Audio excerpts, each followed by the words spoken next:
Hello folks, Everchanger here, and welcome back to more Pokemon Crystal. Last time, we faced off against the gym leader of Azalea Town, Bugsy, and we earned ourselves our second gym badge, the Hive Badge. Very, very nice. This time, we are going to be going around the area and hopefully progressing onwards. We're going to be doing a little bit of back and forth in this episode, and I do apologize for that, but I promise it is all for a purpose. First things first, I have actually waited a whole day since the last episode, and we can get another fastball, which is really nice. Probably not going to be getting a third one in the immediate future, but it's worth noting. Anyway, I literally just remembered before recording this episode that catching a random Pokemon like, say, Pidgey would actually be a really smart idea. So I'm going to come out here and do that really quick, and I'll be right back. Anytime now, game. There we go. Alright, I found this Rattata right here. Hopefully we can catch it. Not planning on using it for my team, but I figured we should probably get a hold of one. Alright, Rattata is caught. I don't want to spoil anything too specific, but anyone who is familiar with the concept of an HM slave. Yeah. Rattata, this Pokemon's impressive vitality allows it to live anywhere. It also multiplies very quickly. Very interesting, but not too overly important. Anyway, right here we have a fruit-bearing tree with another poison cure berry inside. So I'm going to grab that, and then I want to head back over into Azalea Town, and we are going to jump cut to the Pokemart. Alright, here we are in the mart, and I want to buy a few things. I would like to buy a few more Pokeballs. Let's see, I think 11 would be enough. And I would also like to buy a couple of repels, just because we are going to be going into the Ilex Forest again, and I really do not want to be caught without repels. Anyway, with that, we are finally ready to, well, I should heal first. All over the place this episode.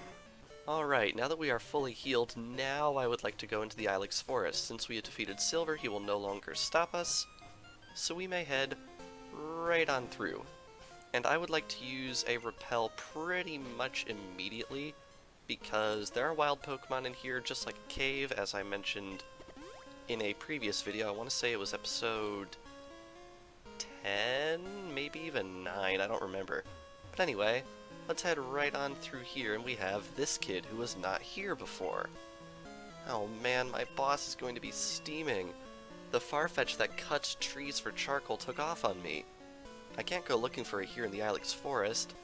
It's too big, dark, and scary for me. Kid, this is Johto. All of the dungeons in here are super duper small. Anyway, right here is in fact the Farfetch'd. It's the missing Pokemon. It goes quah, and it goes flying away. This is basically like a little minigame we have to do to sort of chase Farfetch'd back to the kid. And I think the easier way to do that would be to actually sneak around behind it and interact with it. Because when you interact with it, it'll just sort of fly off in a different direction. So let's try talking to it from this side. And off it goes back down this way. It can go all over the place if you're not careful, but I think what I've done just here is one of the better strategies to get it back as quickly as possible. Checked again, and it bounces off that tree right there, which is a really funny little detail. One of the things I always liked, and wow, thanks a whole bunch. My boss's Pokemon won't obey me because I don't have a badge. Really? You got nowhere to go, you dumb bird. And this is the boss. We actually spoke to him a couple of episodes ago. Ah, my Farfetch'd. You found it for us, kid? Without it, we wouldn't be able to cut trees for charcoal. Thanks, kid. How can I thank you? I know, here, take this. And we get our first, well not first, our second HM cut, and the first one that is outright required to progress in the game. Very nice. That's the cut HM. Teach that to a Pokemon to clear small trees. Of course, you have to have the gym badge from Azalea to use it. In fact, we do have that badge, so we are all good. Now, I should mention, now that we are actually required to teach one of these, an HM will never break. You can use it as many times as you want. The caveat to that is HMs usually... Really? Really? The list I was looking at said Rattata can learn Cut. Editing magic away! And just like that, we have a Rattata that is capable of learning Cut. So let's teach that right there. And very good. Now some of you might be wondering what Pokemon that is. I'm not going to say, but I am going to say that it did come holding a... Let's see here. Tiny Mushroom. There's your hint. Anyway, the Tiny Mushroom is an item that exists only to sell. It has no other purpose in this game. Anyway, I am back in Azalea Town because if you actually go back to the charcoal kiln and speak to the guy... You chased off Team Rocket and went to Ilex Forest alone? That takes guts. I like that. Come train with us. And if we talk to the kid... I'm sorry, I forgot to thank you. This is charcoal that I made. Fire-type Pokemon will be happy to hold that. And we get charcoal, which is exactly what it sounds like. It's basically the Miracle Seed, except for fire types. Now, we've got the item for grass types and the items for fire types. Where's the item for the water type? Not until a lot later. Totodile trainers got kinda screwed in this respect. Anyway, back to the forest. Alright, and we are back. Now that we have a Rattata that is capable of learning Cut, I really hope people don't watch this and think that Rattata can actually learn Cut. It can't. Anyway, right here, this is the type of tree that can be cut with Cut. Here is a massive improvement over Generation 1. I am going to press the A button, and I can just cut from here instead of having to go into the menu. Best change ever confirmed, right guys? This tree can be cut. Want to use Cut? Yes. Use Cut, and the tree is now gone. And right here we have this interesting little shrine. It's in honor of the Forest Protector. Unfortunately, in English versions of this game, this will never do anything for you. If you're playing the Japanese version and you have access to an event from like 1999 or 2000 or something like that, then maybe you can do something with this. Anyway, I should point out that there is precisely one item we can get in previous areas with Cut that we had not been able to access before. So that's definitely worth noting. In Violet City, right behind the Pokemon Center, there is a tree that you can cut, and behind it I believe there is a Hyper Potion. I am going to go back and get that later, but I figured I'd point it out now in case someone really wants to make the trek back. Hyper Potion is a potion that restores 200 hit points, so it's pretty much overkill for this point. Ilex Forest is so overgrown with trees that you can't see the sky. Please watch out for items that may have been dropped. Really? Oh my god, seriously? This is the third time. This is Joey. Got a minute? Let's get together and battle. Okay, this is definitely something new. Any trainer, well, most trainers that you register phone numbers with in this game, they might call you and ask for a rematch. This is basically your way to train without using wild Pokemon, but honestly, not really worth walking back to see Joey. Trainers will get progressively stronger each time you battle them up to a certain point, so if it's something you're interested in, definitely go for it. I promise things will be different. Route 30 is where I'll be. Give me a shout when you come. Alright, later. Alright, so that's an interesting little thing, but I'm really not going to make that trek back. Anyway, is there an item on the ground here? Yes, there is. There is a full heal, so yeah. Take that sign to heart, because it has some definitely valuable information for you. Alright, now right here, we have an X-Attack. Another very nice item. And if we loop around this way, we see that guy right there. Definitely very interesting. Now let's see, is there another item here? No, there is not. I could swear there was another item around here. Well, there's this one, which we can see. We have an antidote. Very, very good. Alright, and then around this way, Repel's effect wears off, because of course it does. Now, I apologize if I'm sort of stumbling through this area really slowly, but there are a couple of hidden items in this area that I really, really want to grab without missing. Although I actually think that there were only a couple in Crystal. In fact, we might actually have all of them already. Anyway, this guy is really important for what I would like to do this episode. What am I doing? I'm shaking trees using Headbutt. It's fun. Here, you try it too. And we get TM02, which is Headbutt. Very cool. Rattle trees with Headbutt. Sometimes sleeping Pokemon fall out.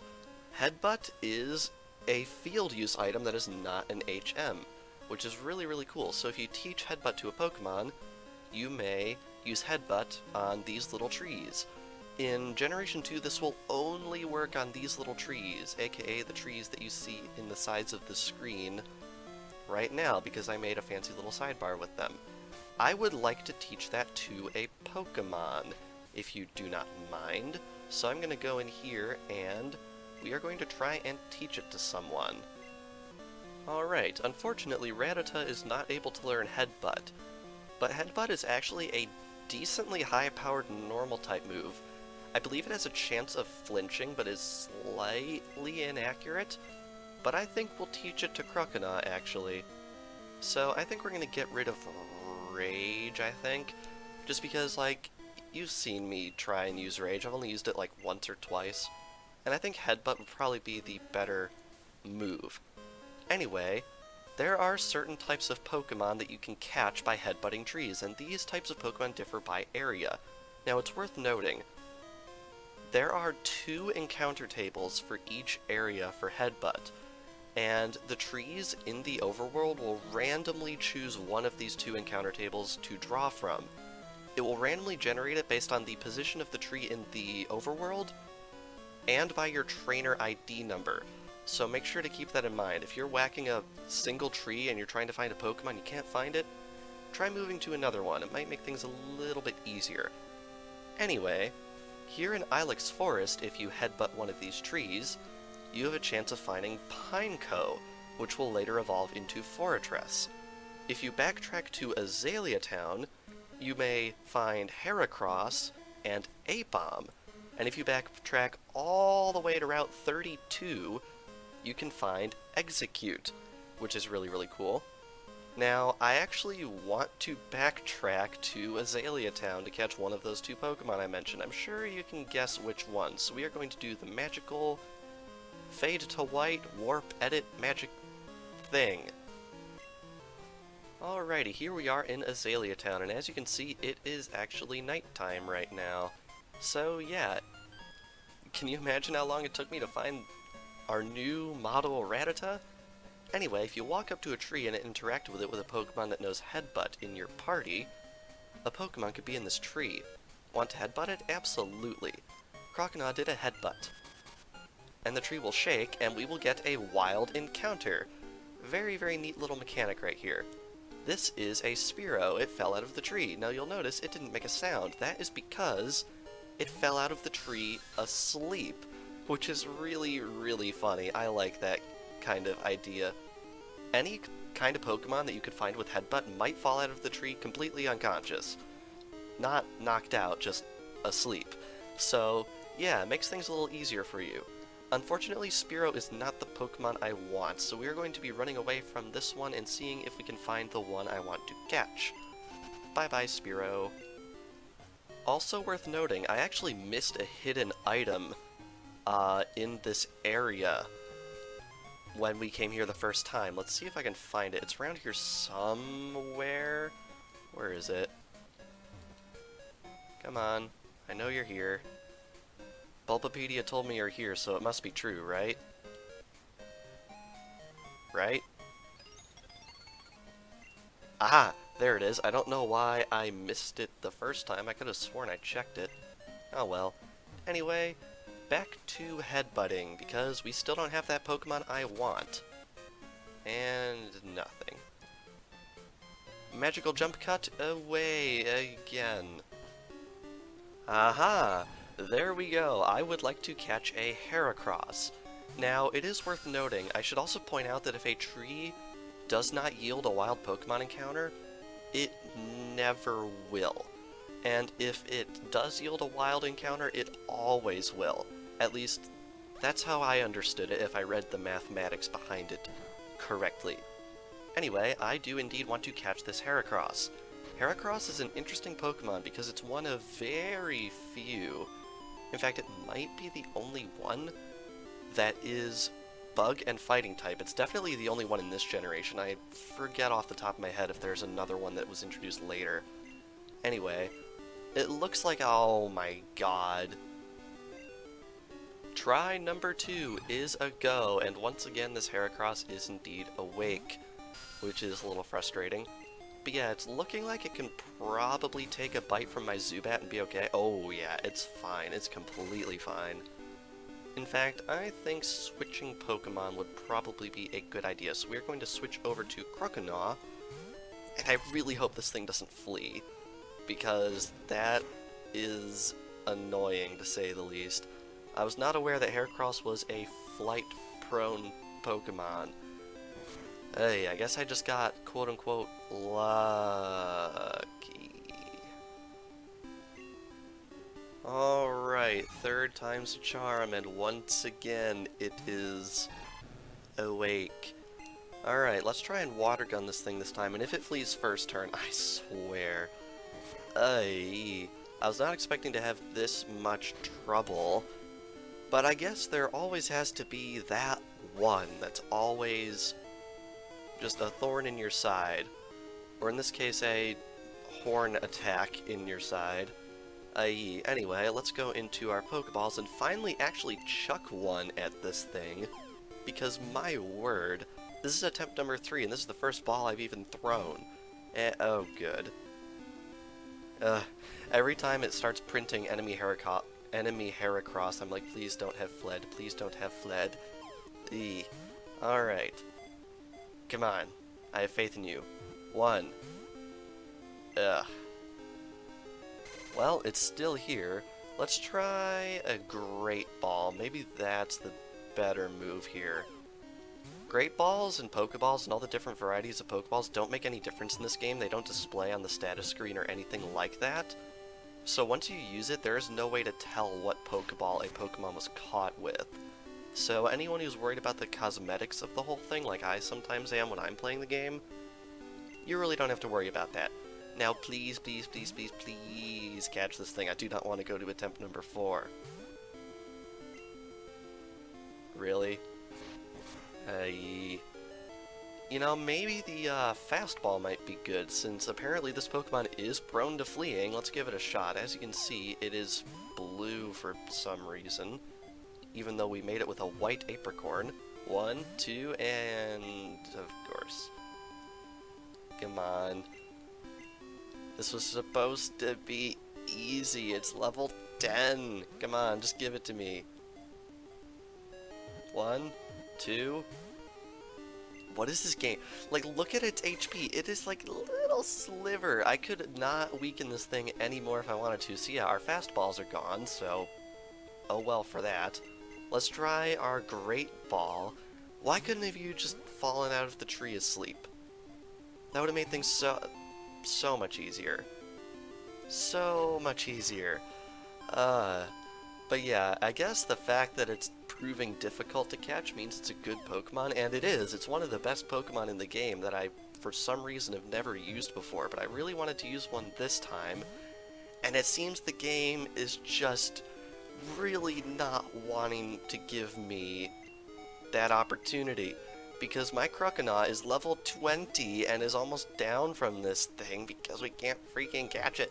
1, 2, 3. Thank you! Heracross was caught. Oh, that was an ordeal, wasn't it? Heracross, the single horn Pokemon. With its Herculean powers, it can easily throw around an object that is 100 times its own weight. So 11,900 pounds? That's a lot of pounds. Anyway, with that, I am going to go heal, because my word, and then we are headed back to the Ilex Forest. I also just remembered I should probably show off Heracross's stats now that we finally have it.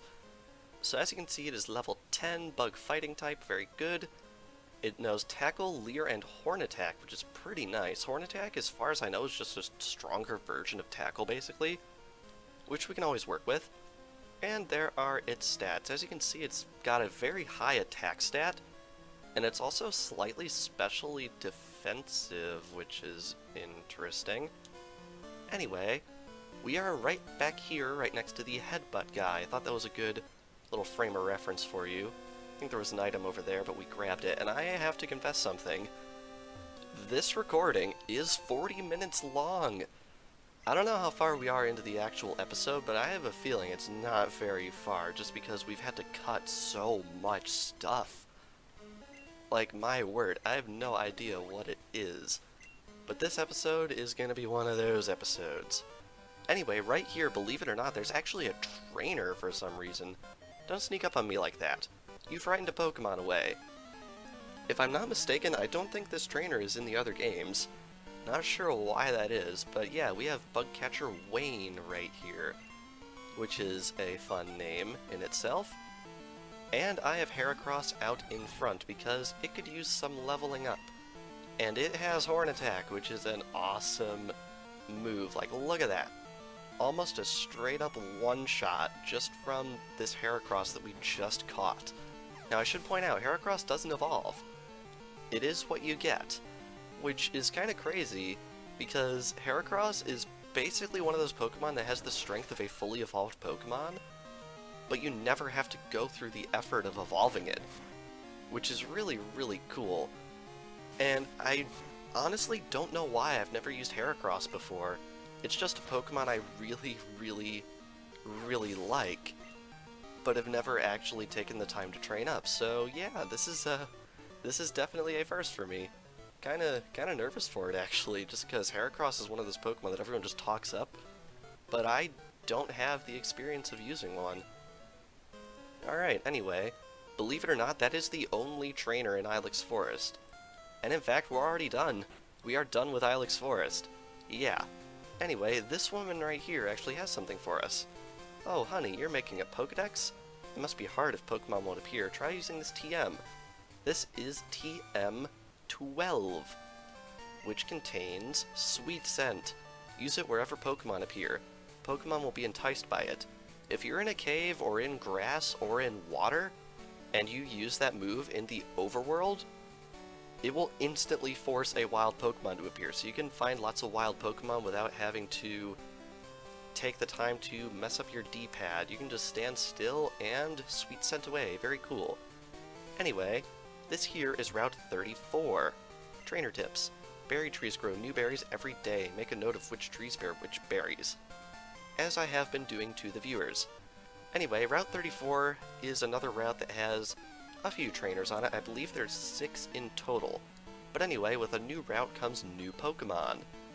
And in fact, there are quite a few on this route. First things first is Jigglypuff. Unfortunately, there's not much you can do with this thing in terms of evolution at the current moment, but later on we'll be sure to go over it. You can also capture Abra, which will evolve into Kadabra, which is a really good Pokemon, even if you can't trade it to evolve it into Alakazam. Only at night, you can catch Drowsy, which will evolve into Hypno, and you can also, during the day, catch Snubbull, which will evolve into Granbull. Lastly, this is the first opportunity in the game to obtain a very interesting Pokemon known as Ditto. Ditto has only one move, Transform, which allows it to take the form of its opponent. It also has a new use in Generation 2 that was not in Generation 1 that I am going to make absolutely sure to go over later on in this episode, because it's a big one. Like, it's a real big one. So yeah, make sure to keep all that in mind. And man, this guy's got 4 Pokemon? That's kinda crazy. Anyway, we're gonna switch over to Croconaw because this Sandshrew is very much weak to what my Croconaw is capable of dishing out. Alright. So we are going to Water Gun. And with that, I assume down it goes, correct?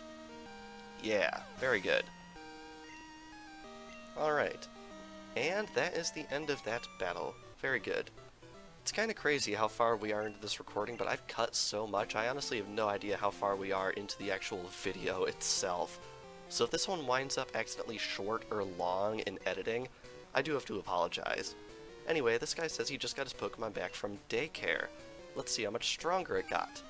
The Daycare is a feature that we are going to be getting into very, very soon here.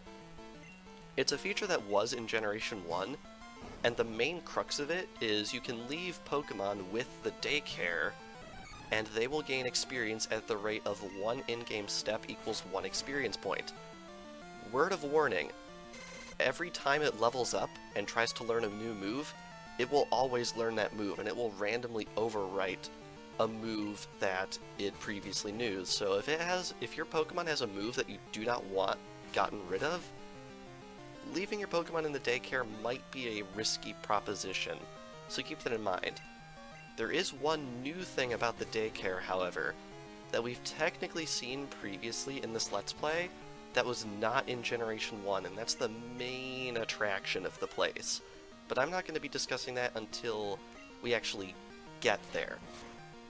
Anyway, you can use Horn Attack right there, and Heracross gets quite a bit more experience, which is very good. As you can see, Heracross is out of the box extremely powerful, unlike Zubat, which had a bit of a struggle. Anyway, right here, this is an important trainer. Are you a trainer? Let's have a practice battle. This right here is Picnicker Gina, and I must admit, back when I was younger, I didn't know how to pronounce this word, so I called her a Pickiner. Yeah, I started Pokemon young. Don't give me too much flack for it. This character is interesting because once you beat her and you ask her for her phone number, she might call you up to say she has an important item. Any veterans of this game probably know what this item is, but for those who don't, I'm not going to spoil it until after this fight, I don't think. Anyway, as you can see, she is a big trainer of the Pokemon Hoppip. She will also rematch you if you get her phone number, but the main attraction is the item that she might call up and have for you. Now, I don't have any use for this item, but I'm going to point it out just because it can be very useful for anyone who is training certain types of Pokemon. Anyway, Heracross gets level 12 and learns Endure right there. That is interesting. If you use Endure on the same turn that you would have taken a lethal hit, you will survive with exactly 1 HP. It's not a move I use very often, and it has better uses in competitive settings. In single player, it's not as useful because the AI is not quite as predictable, so I'm probably not going to keep it for long. Anyway, we have beaten this woman, and if you speak to her, you're too strong to be a practice partner. Whenever I see a strong trainer, I want to be their cheerleader. When I'm on my walk, I sometimes pick up items. If I get anything, you can have it. Want to give me your number? I'll call as soon as I get anything. I'm going to say no because I don't need this item, but this is the way that you get the item Leaf Stone in the game. In Generation 2, every single evolution stone can be obtained infinitely through various methods, and this lady is where you get the Leaf Stone. The Leaf Stone can be used on 2 Pokemon that we have encountered thus far. If you use it on a Weepinbell that is evolved from a Bellsprout, you can get Victory Bell. And if you use it on a Gloom that is evolved from an Oddish, you can get Vileplume. Gonna interject some post-commentary real quick to point out that I forgot a 3rd Pokemon that evolves with the Leaf Stone. Execute, which you can get from headbutting trees, can evolve into Exeggutor in this way. Alright, back to the video. So yeah, very interesting, neat stuff. We're just going over all sorts of Pokemon this episode. Anyway, this youngster has one more Pokemon that is ground type, so we're going to be switching over to Croconaw. Now, a lot of trainers recently have been using Pokemon that we just straight up can't get yet, which is really unfortunate. I feel like the games have sort of shied away from this in recent generations just because if someone sees Pokemon that they want, they should be able to go and get it. But yeah, in these earlier games, there are some Pokemon that we cannot get for a while even though we've seen them in trainer battles, which is interesting. Anyway, right up here, we have the Daycare. Let us raise your Pokemon for you. Word of note, there is a massively interesting item that you can get here only in Crystal, but I do not want to grab it yet for reasons we are going to be specifying later. But if you head on through here, I believe there is a hidden item somewhere. Yes, there is a super potion right here. Very, very cool. Anyway, the main gimmick of the Daycare in Generation 2 and onwards is they can actually hold 2 Pokemon for you. And this is where Pokemon breeding occurs. Yeah, you probably saw it coming with the fact that we've already hatched an egg, but yes, Pokemon can in fact breed in this game. If you have a male Pokemon, it can breed with a female Pokemon, and if you have a Ditto, it can breed with pretty much anything, as long as it is capable of breeding in general, even if it's genderless, which is really, really cool. All Pokemon in the game are sorted into either 1 or 2 groups known as egg groups. A Pokemon can breed with any other Pokemon that is in the same egg group as that Pokemon, as long as they are opposite gendered. Also, Ditto can breed with any Pokemon in any egg group except for the quote-unquote undiscovered egg group. Pokemon in that group cannot breed with anything. When you breed Pokemon, the Pokemon will always inherit the species of the mother and the moves of the father, in general. And there are certain moves that you can only get in this way, in addition to TMs and things like that, which will actually get passed down to the child, which is really, really neat. They made a lot of changes to this later on. There's lots of deeper mechanics in later games, but here it's pretty basic. I should also point out that if Pokemon are related in Generation 2, they will not be able to breed. So if you try and breed a father with a daughter or a son with a mother, it will actually not work. It does work in later games, which is interesting, but in this one, because of the way the math works out, it's not going to work out. Anyway, when an egg hatches, well actually no, I think I went through all of the egg mechanics for how eggs actually hatch. But yeah, if you leave a Pokemon in the Daycare and you walk around a little bit, the Daycare man will eventually come outside and give you an egg. You are allowed to refuse it, but I really don't recommend doing so. Anyway, this guy is why I wanted to continue this episode into playing at night. Who goes there? What are you up to? This is a police officer. Police officers in this game will only challenge you to battles at nighttime, which is really, really interesting. Something I really like. Anyway, there are a certain subset of Pokemon in this game known as baby Pokemon. Baby Pokemon cannot themselves breed, but their evolved forms can. So in this way, there are certain Pokemon that you can only get by breeding them. In this case, I think switching would be a good idea. In this case, there is one Pokemon that we have encountered thus far that has a previous form that you can only get through breeding. This is in fact the Jigglypuff that you can catch in Route 34. If you breed it, you will be able to obtain the Pokemon Igglybuff, which is a really, really fun name. I don't know, it has a very marshmallowy sound to it, if that makes any lick of sense whatsoever. Anyway, Croconaw gets level 21 and is trying to learn Bite, which we have already been exposed to and is a very good move. So I think we are going to get rid of Leer, because have you seen me use Leer one time in this Let's Play? I really don't think so. And with that, Officer Keith was defeated. Very, very cool. Anyway, I hope I went over all of the mechanics of how breeding works. I gave the general gist of it, and I'm not going to be actually doing any breeding in the Let's Play. But as before, if I forgot anything like more nuanced in regards to how Pokemon breeding works, I should remind you all that I do have links in the description to these Serebii.net pages for all of these games, and each one of those is of course going to have very, very detailed information on how breeding works. Just make sure you are looking at the correct section for the correct game, because breeding mechanics have changed a lot over the course of the generations, and I really want to make sure you all get the correct information. Anyway, we have this battle right here with this trainer, which I believe is the last trainer on this route. So yeah, the recording for this episode's at about 55 minutes.